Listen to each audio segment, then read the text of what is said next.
Abre tu Biblia, por favor, en el Salmo 24. Pues vamos a comenzar este tiempo orando. Señor, gracias por tu bondad, por tu misericordia, por permitirnos el día de hoy acercarnos hasta tu trono. Queremos simplemente venir delante de ti, escuchar tu consejo, Señor. Danos fe para recibir tu palabra y ponerla por obra. Y que tu Espíritu Santo grabe en nosotros tu verdad. Te lo pedimos en el nombre de nuestro Señor Jesucristo. Amén. Estamos en esta serie que tiene que ver con los salmos mesiánicos, ¿no? Y cómo se revela nuestro Señor Jesucristo desde el Antiguo Testamento en el libro de los Salmos. Y las últimas semanas vimos el Salmo 22, el Salmo 23 y el día de hoy es el Salmo 24, que es una triada y es como muy musical porque una triada es el acorde básico en música. Y en esta triada, la primera parte, el Salmo 22, no sé si tú recuerdas, es la cruz. La segunda parte, el Salmo 23, podríamos hablar como el cayado o el cuidado del pastor por sus ovejas. Y ya lo vimos la anterior semana, como no puede haber el cuidado del pastor si no hubo el sacrificio de la cruz. Y en tercer lugar, ahora en el capítulo 24, vamos a ver al rey. O si tú quieres, primero la cruz, el cayado y la corona en el capítulo 24. El Salmo 24 es un salmo que, según Josefo, este historiador judío, es el salmo que se cantó cuando se llevaba el arca del pacto a Jerusalén. David, según Josefo, escribió este salmo para ese momento. Si tú recuerdas, el arca del pacto estuvo, pues no digo perdida, pero sí olvidada un buen rato, por muchos años, todo el tiempo del profeta Samuel, hasta que David intenta llevarlo primeramente a Jerusalén, pero de una mala manera, con un carro y todo esto, y luego ya corrige todo y la lleva sobre levitas y él va bailando y todo esto. Josefo dice que mientras sucedía eso, se cantaba este salmo. Entonces, más o menos tenemos ese contexto. Y como buena obra musical clásica, tiene 3 movimientos. Y el primer movimiento son los versículos 1 y 2. Y vamos a ver cuál es este primer movimiento del Salmo 24. Dice: de Jehová es la tierra y su plenitud, el mundo y los que en él habitan. O sea, básicamente Dios está diciendo que todo le pertenece al Señor. No solamente la tierra hablando de la geografía, sino también todos los que en la tierra habitan. Todo lo que existe le pertenece al Señor. ¿Por qué? Alguien diría, pero ¿por qué le pertenece al Señor? Versículo 2 nos da la razón más fácil de escuchar y de entender. Porque Él la fundó sobre los mares y la afirmó sobre los ríos. Déjame trazar el hilo que creo viene desde el Salmo 22. En el Salmo 22 vemos la cruz, el sacrificio de Cristo, la descripción de Cristo crucificado mucho tiempo antes de que la cruz se inventara. Estaba profetizado ahí el sacrificio de nuestro Señor. En el capítulo 23 vemos la labor pastoral de cuidado de nuestro Señor Jesucristo. Pero ahora en el capítulo 24 hay algo nuevo. ¿Por qué? En el capítulo 22 y en el 23, tú y yo no hacemos nada. Tú y yo no participamos. Digamos que en esos 2 números musicales, en el Salmo 22 y en el Salmo 23, tú y yo nomás escuchamos la obra maestra del Señor.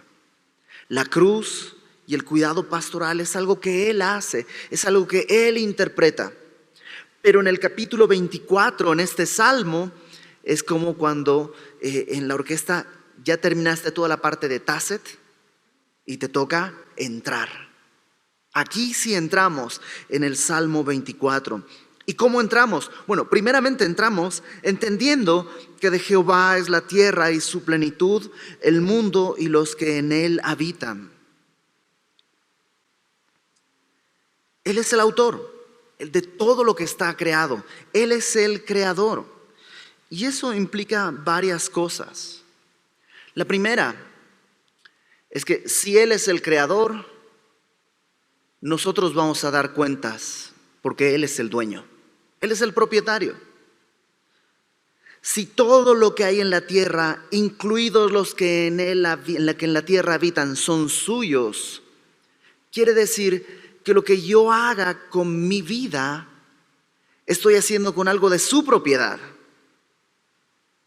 Que si yo no entrego mi vida en sus manos, le estoy robando al Señor. Porque en realidad todo es suyo, toda la tierra, la plenitud de la tierra y todos los que habitan le pertenecen. Vamos a dar cuentas.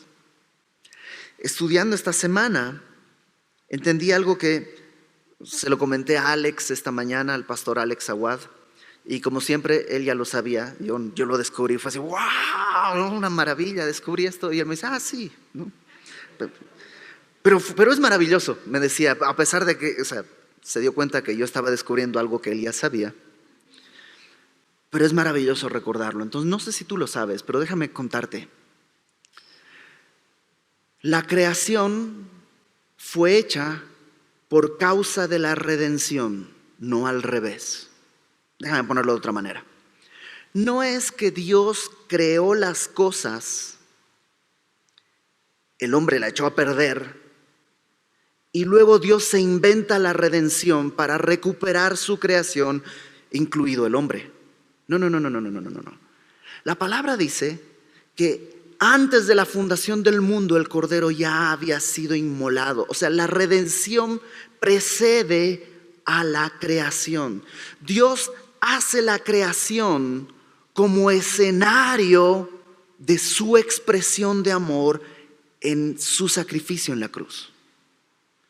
Por eso dice David, los cielos cuentan la gloria de Dios y el firmamento anuncia la obra de sus manos.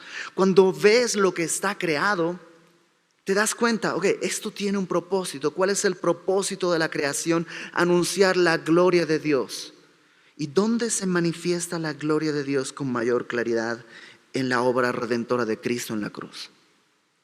Tú sabes que uno de los atributos que con más celo defiende el Señor en su palabra es su rol de creador. ¿Y cuál crees que es el rol más atacado por el secularismo, por la supuesta ciencia? Pues el rol de creador. El naturalismo plantea que las cosas sucedieron sin un creador. Como dice el gallego, de pronto primero no había nada y luego todo explotó. Así ese es el naturalismo, eso es lo que plantea. La palabra de Dios enseña que el creador es el dueño de todas las cosas y vamos a dar cuentas de todo lo que hagamos porque todo le pertenece. Ahora, esta es la entrada. Esta es solamente la entrada.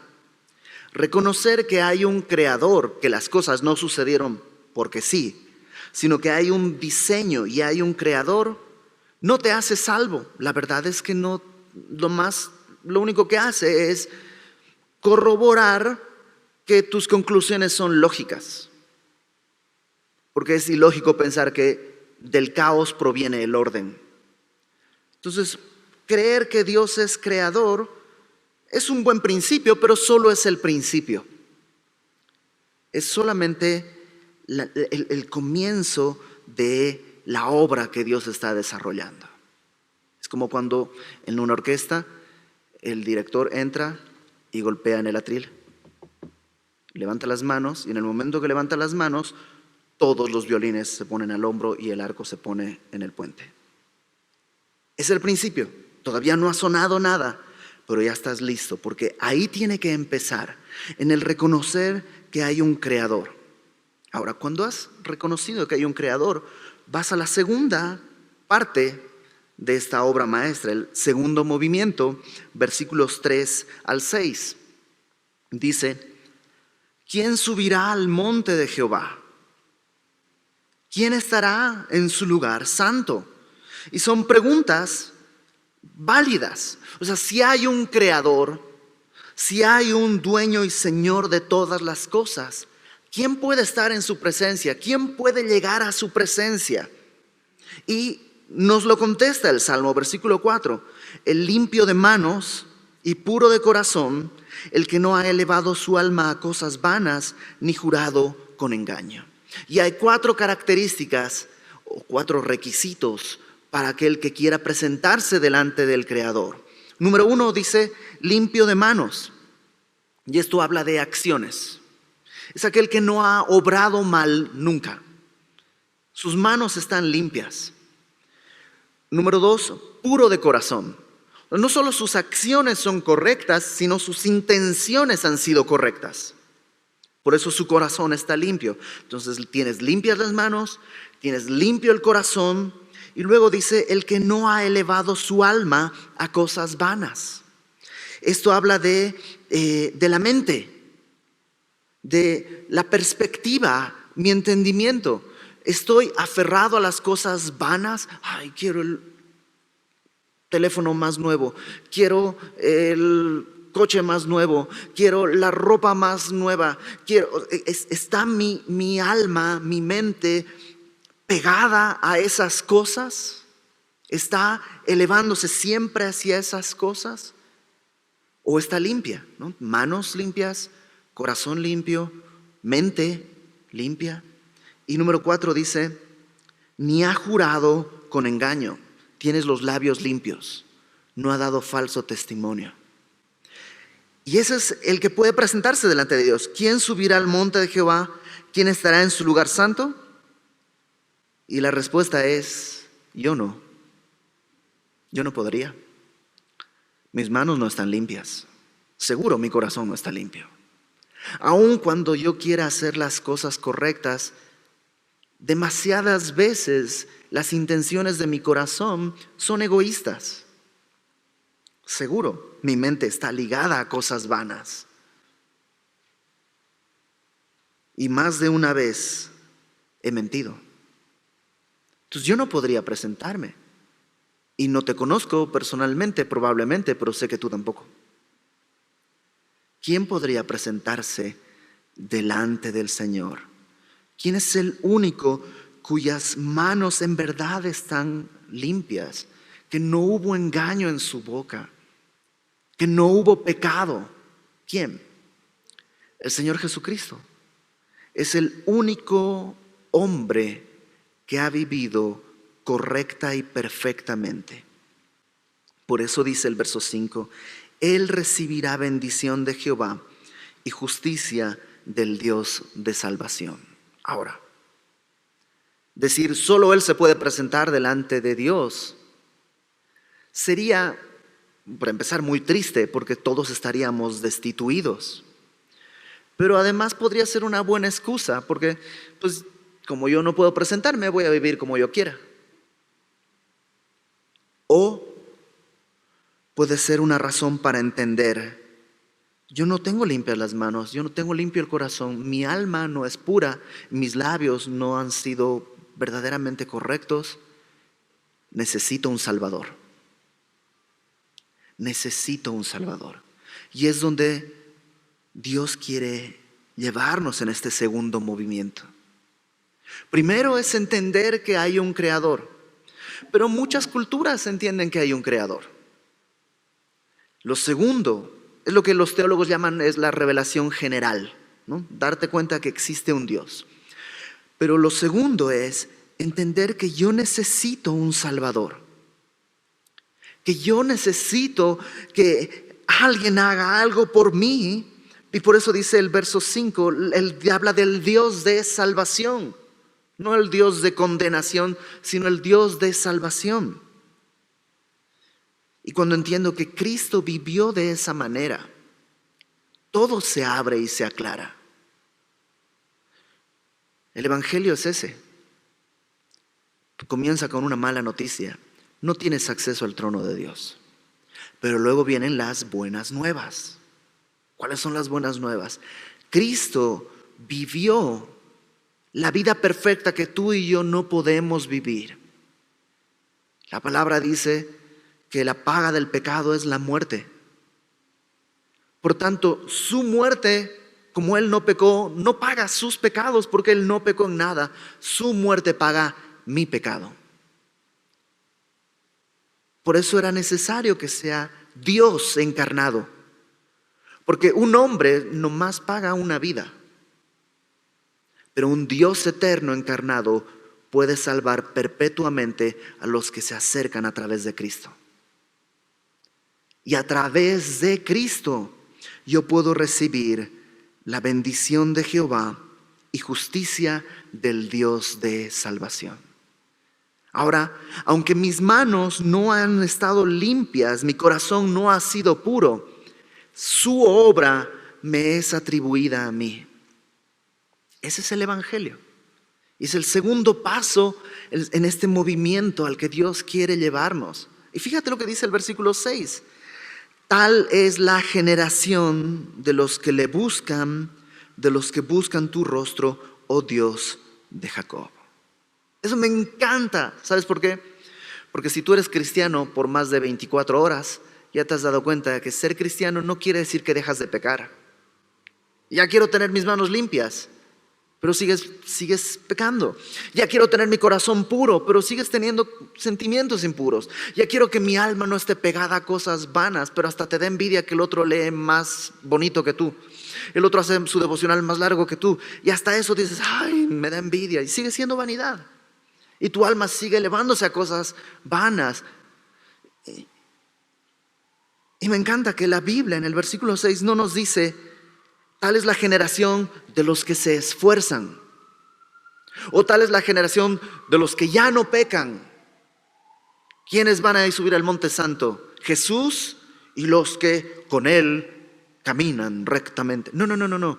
Aquí es algo mucho más amoroso. Tal es la generación de los que le buscan. Entonces mi esfuerzo no está en mantener limpias mis manos, sino en buscarle. Y Él va a hacer la obra en mi vida para limpiar mis manos.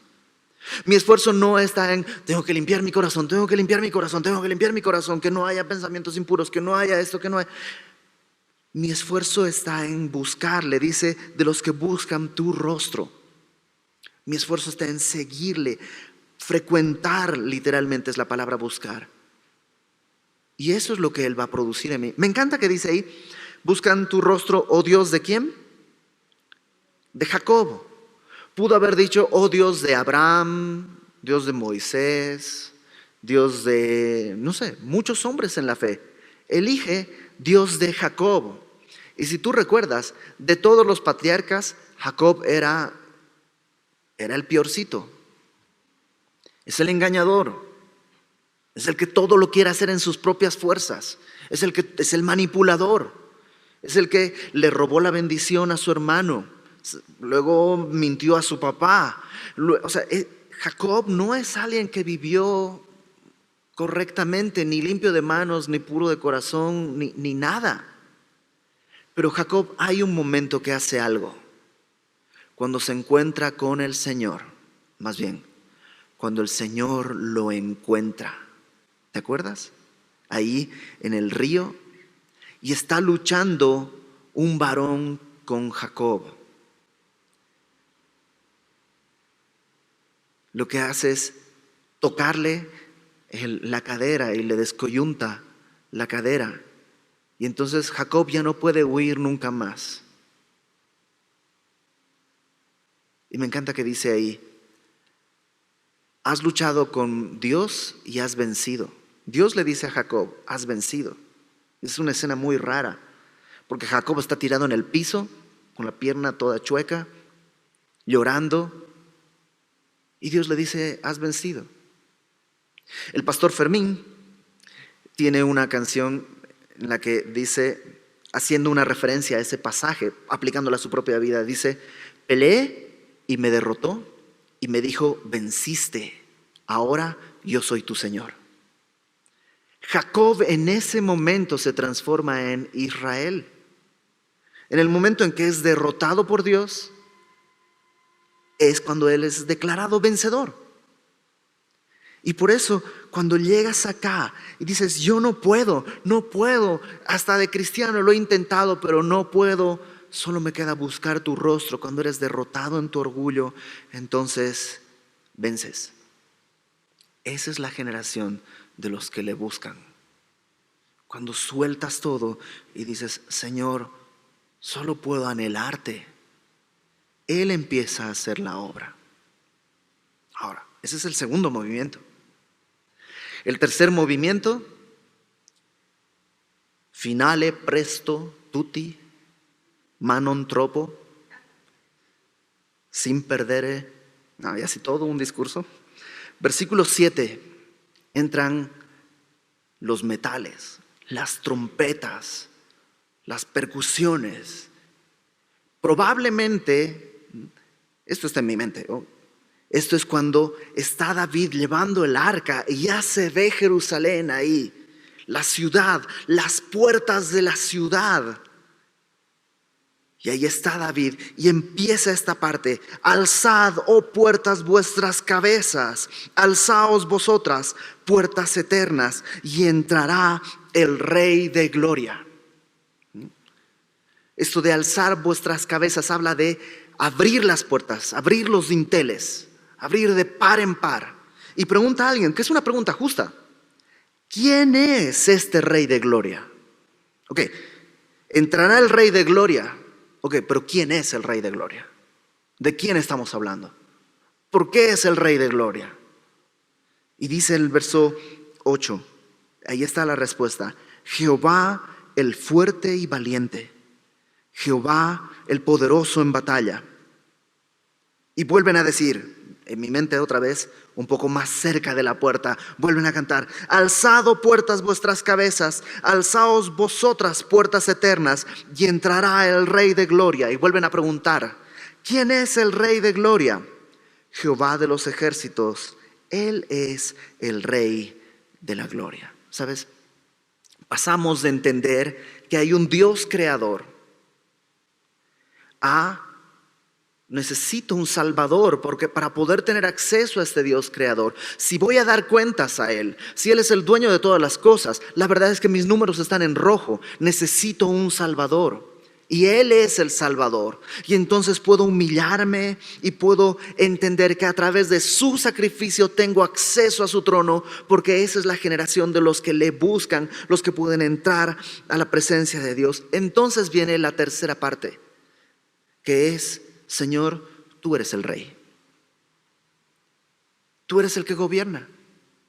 Y ya soy yo diciendo, abro las puertas, que entre el Rey de gloria. Ya no solo es un Dios creador, ya no solo es un Dios salvador, ahora es mi Dios soberano de mi vida.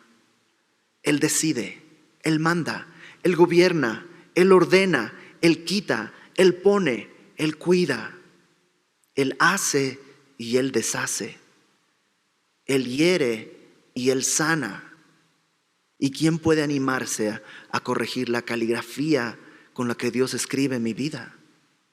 Si Él es el Señor. Y entonces vienen todas las promesas de Dios, porque Él es bueno. Confío en Él, me someto a Él. Ese versículo que constantemente se cita, ¿no? A los que aman a Dios, todas las cosas les ayudan a bien. Comienza diciendo eso: a los que aman a Dios. Y Jesús establece muy bien lo que es amar a Dios en Juan 14. Si me amáis, guardad mis mandamientos. O sea, no puedes decir que me amas si no soy el Rey, si no guardas mis mandamientos, no sugerencias, mis mandamientos. Y normalmente uno puede demostrar sujeción cuando uno no está de acuerdo. O sea, cuando Dios me pide, come chocolate, pues sí, Señor, tú dime cuánto y yo le entro. Porque eso me gusta. Pero es cuando Dios me dice algo que yo no quiero, es cuando puedo entender si es o no es el rey de mi vida. Si es o no es el que manda sobre todos los asuntos de mi existencia. Y Dios quiere llevarnos hasta ahí. Dios quiere llevarnos. No solo que digas, sí creo en Dios, que Dios creó todas las cosas. O sí, el Señor Jesús es el Salvador y a través de Él tenemos acceso al trono de Dios. No, ahora Él quiere de manera directa ser el Rey y el Señor, el soberano de tu vida.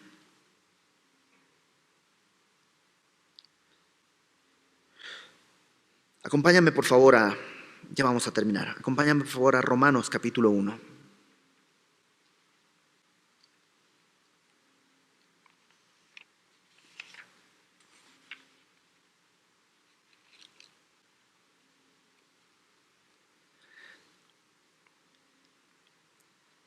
Porque cuando hablamos de la primera parte, Dios creador, ¿cómo debo responder ante esa realidad? Fíjate, Romanos capítulo 1, versículo 21. Desde el verso 20, Romanos 1, 20. Y vas a ver un poco lo que pasa con la sociedad que ha abrazado el naturalismo, que dice, pues realmente somos producto del Big Bang, producto del azar, producto de una explosión cósmica. Romanos 1, 20. Dice, las cosas invisibles de Él, las cosas invisibles de Dios, ¿qué cosas? Su eterno poder y deidad se hacen claramente visibles desde la creación del mundo, siendo entendidas por medio de las cosas hechas, de modo que no tienen excusa. Pues habiendo conocido a Dios, no le glorificaron como a Dios, ni le dieron gracias, sino que se envanecieron en sus razonamientos y su necio corazón fue entenebrecido. Profesando ser sabios, se hicieron necios y cambiaron la gloria del Dios incorruptible en semejanza de imagen de hombre corruptible, de aves, de cuadrúpedos, de reptiles. Ya no hablamos de un Dios creador, sino, todo sucedió así por producto del azar, y entonces ya no está Dios en el trono, ahora en el trono está desde cuadrúpedos, reptiles, o peor todavía, el hombre. Y yo soy el arquitecto de mi propio destino, yo soy el Señor de mi vida, a mí nadie me dice qué hacer, yo quiero ser libre. Sin darse cuenta que no es lo mismo volar que caer. El que vive en libertinaje piensa que está volando, pero en realidad está cayendo. Y cada vez más rápido, y pronto va a estrellarse contra la realidad. ¿Y a dónde lleva esto? Dice verso 24, por lo cual también Dios los entregó a la inmundicia. Claro, si no hay Dios creador, si no hay a quien vamos a dar cuentas, las pasiones pecaminosas de mi propia naturaleza tienen rienda suelta. Y entonces no es que Dios me empuja, no dice Dios los empujó a la inmundicia, ¿no? Dios los entregó. Claro, es como que Dios está poniendo su mano y el hombre queriendo ir en el sentido contrario hasta que Dios dice, ok, gobierna tu vida. Y con todo el impulso y la inercia el hombre se sigue todo el límite a las inmundicias en las concupiscencias de sus corazones, de modo que deshonraron entre sí sus propios cuerpos, ya que cambiaron la verdad de Dios por la mentira, honrando y dando culto a las criaturas antes que al Creador, el cual es bendito por los siglos. Amén. Por eso Dios los entregó a pasiones vergonzosas, pues aún sus mujeres cambiaron el uso natural por el que es contra naturaleza. De igual modo los hombres, dejando el uso natural de la mujer, se encendieron en su lascivia, unos con otros, cometiendo hechos vergonzosos, hombres con hombres, recibiendo en sí mismos la retribución debida a su extravío, etcétera, etcétera, etcétera. Y lo que tienes es el titular de la prensa del día de mañana. ¿Cómo comenzó? ¿Te acuerdas? Versículo 21. Habiendo conocido a Dios, no le glorificaron como a Dios, ni le dieron gracias. Todo comenzó con eso, ingratitud. No le glorificaron ni le dieron gracias. Entonces, cuando entendemos que del Señor, de Jehová es la tierra y su plenitud, el mundo y los que en él habitan, lo que tiene que haber en nuestro corazón es gratitud. glorificarle y vivir en gratitud. Cuando pasamos al segundo movimiento y entendemos que el Señor Jesús, a través de su sacrificio, podemos encontrar la salvación, lo que tiene que haber en nuestra vida es arrepentimiento. Arrepentimiento. Segunda de Corintios, capítulo 7. Creo que define muy bien este llamado, ya que entendemos quién es Él, el único que puede presentarse delante del Padre, quién soy yo, incapaz de presentarme delante del Padre, pero también entiendo que a través de su sacrificio yo puedo recibir bendición de Dios y justicia del Dios de salvación. A través de su sacrificio yo tengo acceso al trono. ¿Cómo debo de responder? Dice 2 Corintios 7:1. Así que, amados, puesto que tenemos tales promesas. ¿Qué promesas? Fíjate un versículo antes, versículo 18 del capítulo 6, un poquito antes. Dice, seré para vosotros por padre, vosotros me seréis hijos e hijas, dice el Señor Todopoderoso. Y hay una promesa, yo seré tu padre, tú serás mi hijo. Wow, puesto que tenemos esas promesas, comunión con Dios, acceso a su trono, bendición del Dios de salvación, ¿qué debemos hacer? Limpiémonos de toda contaminación de carne y de espíritu, perfeccionando la santidad en el temor de Dios. Esta semana leí algo bien bonito que creo que tiene que ver todo con esto. Dice, donde abundó el pecado, sobreabundó la gracia.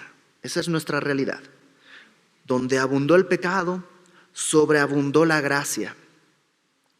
Pero donde sobreabunda la gracia, ya no abunda el pecado. Estoy llamado a vivir en un arrepentimiento, a soltar las cosas, no para tener acceso al Padre, sino porque Dios ha abierto el camino a través de Cristo. ¿Y cómo se vive de esa manera? ¿Cómo vivo así? ¿Qué es lo que tengo que hacer? Pues entonces deja que Dios sea el Señor de tu vida. El hombre se ha enredado y está viviendo una crisis terrible que va a terminar muy mal, como ha terminado muy mal en otras épocas. Porque lo que vivimos el día de hoy, la inmoralidad y la falta de bien y mal, y todo eso no es nuevo. Eso ya sucedió desde el Imperio Romano. Romanos 1 está describiendo nuestra sociedad, pero está Pablo describiendo lo que él vive. Y esa sociedad se cayó y se tuvo que dar cuenta que ese camino no lleva a ningún lado. Y en su misericordia Dios permitió que volviera a surgir. Y estamos otra vez dándole una vuelta más al tornillo. Y estamos aquí. Por eso cuando tú ves las noticias y la inmoralidad y todo lo que está pasando, no te espantes. No hay nada que esté sucediendo el día de hoy que no haya sucedido antes y que no haya sido derrotado por el Evangelio. Lo único que tenemos que hacer es seguir orando y seguir anunciando el Evangelio. Porque el Señor es el soberano. Entonces el mundo está ahí queriendo definir el bien y el mal. El mundo decide quién es bueno y quién es malo y lo que está bien y lo que está mal. Pero el creyente dice, yo no decido eso. El creyente dice, yo tengo un rey que gobierna sobre mi vida. Y ahora sí, su palabra es la ley, no mi palabra. Su palabra es la ley. Lo que Él dice que está bien, está bien. Él es el Señor y el gobernante. Entonces Dios quiere llevarte ahí. Dios quiere llevarte. Si el día de hoy tú no crees que Dios existe, pues nomás mira alrededor. Encuentra un ejemplo que del caos surja el orden. No existe. No existe. Si eres teísta, ahora Dios quiere llevarte a que creas el Evangelio. Tu conciencia te demanda que no has vivido bien. Tu conciencia te acusa. Reconócelo delante de Dios. Reconoce que eres un pecador y recibe el perdón que Dios tiene para ti. Si te arrepientes, Él tiene todo para ti. Cuando confiesas tus pecados a Dios, no es que Él se entera, Él ya lo sabe, Él ha estado ahí todo el tiempo. Lo que pasa cuando confieso mis pecados a Dios es que yo me entero qué tan malo he sido. ¿Nunca has hecho cuentas? Tú dices, caramba, ¿gasté tanto? Pues yo pensé que nomás me compré un jugo y unas palomitas. ¿Nunca te ha pasado? Y haces cuentas y dices, híjole, ¿tanto? Bueno, eso es confesar. Empiezas a hacer el inventario y te das cuenta y dices, ok, no es que Dios se entera, Él ya lo sabía, pero ahora yo entiendo cuál es mi condición. Y confesando mis pecados, Él dice, el que viene a mí no le echo fuera. Y si ya eres cristiano, deja de gobernar tu vida. Ahora que gobierne el Señor, abre las puertas de tu vida. Que entre el Rey de Gloria. Que entre el Rey de Gloria. Tal vez te has metido en muchos problemas por querer hacer las cosas a tu manera y viviendo en tu sabiduría. A lo mejor estás en 1000 problemas por eso. Es que Él me pide que me humille y eso me va a traer más complicaciones. No. Si Él es el Señor, Él sabe hacer las cosas. Y te digo una cosa, Él es fuerte y valiente, poderoso en batalla. Si Él es tu rey, Él va a pelear contra tu carácter, contra tus complejos, contra todo lo que está en tu corazón y que te esclaviza y que te hunde y que te angustia. Él va a pelear tus batallas. Deja que sea el Señor de tu vida. Entonces, ¿qué queda? Pues una bonita canción que dura toda la vida. Pasa del primer movimiento al segundo y del segundo movimiento al tercero. Lo único que tenemos que hacer es venir delante del Señor con la verdad y hacer lo que el Señor trae, recibir lo que el Señor nos da. ¿No parece mucho? No, porque Él lo hace todo. Pero tú tienes una línea en este tiempo. Hay una línea que tocar. Hay una línea que sonar. Vamos a orar. Señor, gracias porque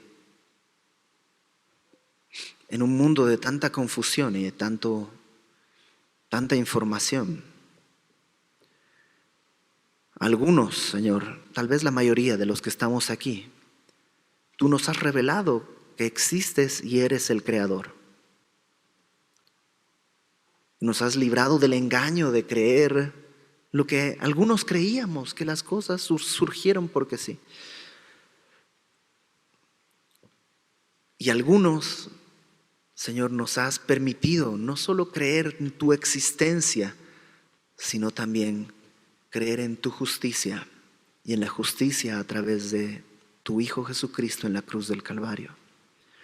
Nos has revelado nuestra condición y nuestra necesidad y nos has rescatado de nuestra angustia, de nuestra muerte, revelando tu evangelio a nuestra vida. Pero ahora todos, Señor, queremos abrir las puertas. Levantar, Señor, las puertas. Que todo esté abierto y que entre el Rey de Gloria a nuestra vida y que tú seas el que gobierna en todas las áreas. No nosotros.